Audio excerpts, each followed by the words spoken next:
In front of me is Tank 3 Pro, and today I would like to show you how you can change apps permissions.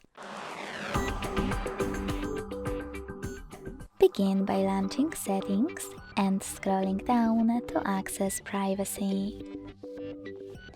Over here. Now click on Permission Manager and select one of your device's features that you wish to manage. I will go with Microphone. Now it's time to tap on one of your apps located under one of those categories. In my case, I will go with Chrome from Not Allowed one. Finally, you can apply one of those options by clicking on the chosen one and go back. Allow only while using the app, ask every time, or don't allow.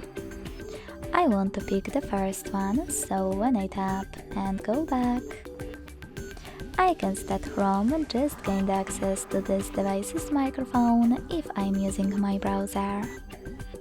But you can always select any feature and look for an app that you wish to manage instead of this feature. Just tap on the chosen one, select See all permissions available at the bottom of this list, and manage all of them only for chosen app the same way. Thanks so much for watching. If you enjoyed this video, leave a like, comment and subscribe. Bye!